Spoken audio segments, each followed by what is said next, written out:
আমরা জানি যে কেরিয়ার হিসেবে চার্টার্ড অ্যাকাউন্টেন্সি সারা পৃথিবীতে সমাদৃত। তো বাংলাদেশেও আমাদের এই যে ডিগ্রি এবং যে পেশা, তার কিন্তু দিনে দিনে তার আবেদন কিন্তু আরো অনেক বেশি বাড়ছে। অর্থনীতিতেও তাদের প্রয়োজন অনেক।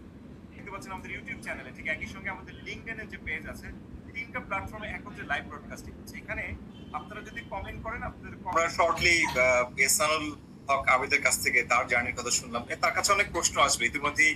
তাকে অনেকে অভিনন্দন বার্তা পাঠাচ্ছেন, বিভিন্ন কমেন্ট, আমরা সেই কমেন্ট গুলো দেখছি।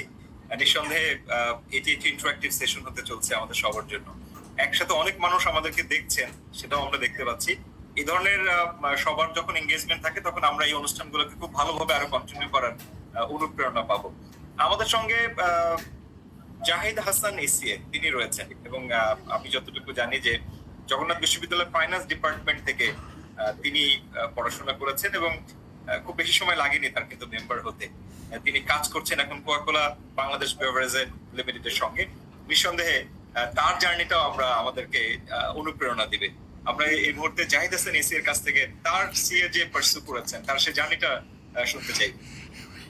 ওকে, ধন্যবাদ শাকুর ভাই। সো ক্যাম্পাস টু জার্নি আমি একটু আগে থেকে শুরু করতে চাই। বেসিক্যালি আমার অ্যাসপিরেশনটা আসলে সি এর প্রতি ছিল খুব আগে থেকেই। আমি যখন ক্লাস 8-এ পড়তাম বা ওই সময়টাতে, সো আমার এক প্রতিবেশী ছিল, আমার সিনিয়র বড় ভাই, মাসুদ ভাই বলতাম ওনাকে।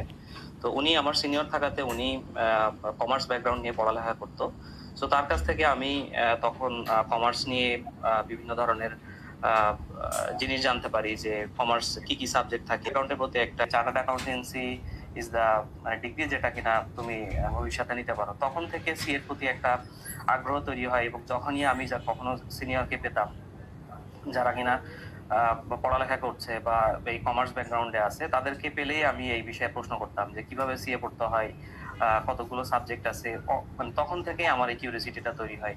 সো সেভাবে আমি কমার্স ব্যাকগ্রাউন্ডে পড়ালেখা শুরু করি, তারপরে ইন্টারমিডিয়েট পাস করলাম, দেন ঢাকাতে আসলাম। আমি তখন 2008-এ, আমি তখন ফার্মগেটে থাকতাম। অ্যাডমিশন টেস্ট দেওয়ার সময় আমি কোচিং করতাম। তো কোচিং করার সময়ও আমার যেহেতু কিউরিয়াসিটি ছিল CA, at that time ICAB যে কারণ বাজার ইনস্টিটিউটে, তখন নিচের গ্রাউন্ড ফ্লোরে ইনফরমেশন ডেস্কে এসে বিভিন্ন ধরনের ইনফরমেশন নিতাম এই কোর্স সম্পর্কে। সো কিউরিয়াসিটি ওখান থেকে। তারপরে আমি জগন্নাথ ইউনিভার্সিটিতে অ্যাডমিশন নেই 2008-এ।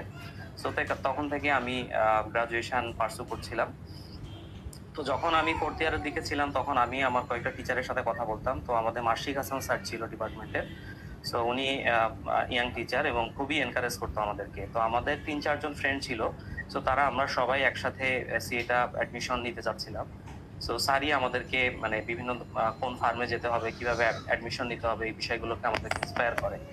সো তখন থেকে আমরা বিভিন্ন ফার্মে অ্যাপ্লাই করতে থাকি, এবং দেখতাম যে তখনকার সময় আসলে আমাদের ডিপার্টমেন্টে ওরকম সিনিয়র ছিল না যে যারা কিনা আমাদেরকে ডিরেক্ট আমরা কাউন্সিলিংটা নিতে পারি।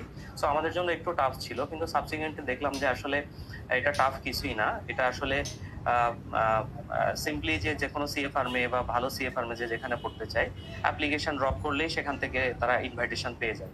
ইভেন অ্যাডমিশন টেস্ট দিতে হয়। সো তখন থেকে বিভিন্ন ফার্মে অ্যাপ্লাই করলাম। সো আলটিমেটলি এক নামিনে অ্যাডমিশন নিলাম।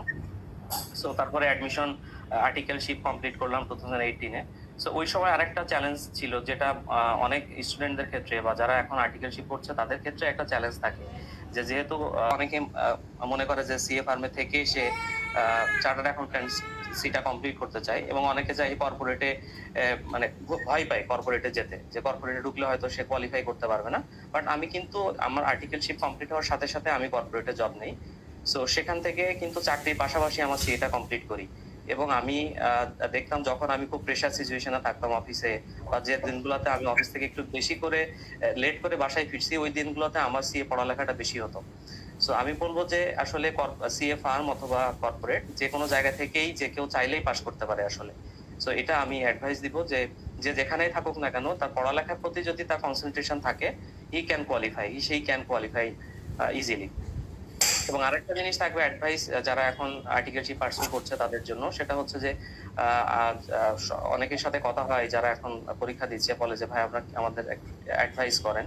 সো আমি একটা অ্যাডভাইসই সবসময় করি, সেটা হচ্ছে যে বাসায় এক্সাম দেওয়া। প্রত্যেকটা পরীক্ষার আগে আমি এটা আমার পার্সোনালি আমি এটা প্র্যাকটিস করেছি, যে সাবজেক্টগুলো আমি ফার্স্ট টাইম এক্সাম দিছি কিন্তু বাসায় এক্সাম দিয়েছি, সেই সাবজেক্টগুলো আমি ফার্স্ট টাইমে পাস করে গেছি। তো এই অ্যাডভাইসটা আমি সবাইকে দিব যারা পড়ালেখা করছে তারা যেন বাসায় এক্সাম দেয়, প্র্যাকটিসটা করে, সো দ্যাট সে পরীক্ষার হলে যে তার ওই জড়তাটা থাকবে না এবং ইজিলি পাস করতে পারবে। সো এটাই ছিল আমার জার্নি আসলে। ওকে, দ্যাটস গ্রেট। আমরা জাহিদ ইঞ্জিনিয়ারও আছে, তাদের আপনার কাছে যেতে চাই যে আপনার ডিপার্টমেন্টের অনেকে কমেন্ট করেছেন যে জগন্নাথ ইউনিভার্সিটির ফাইন্যান্স ডিপার্টমেন্টে তারাও আপনার দেখা দেখি তারাও চার্টার্ড অ্যাকাউন্টেন্ট হতে চায়।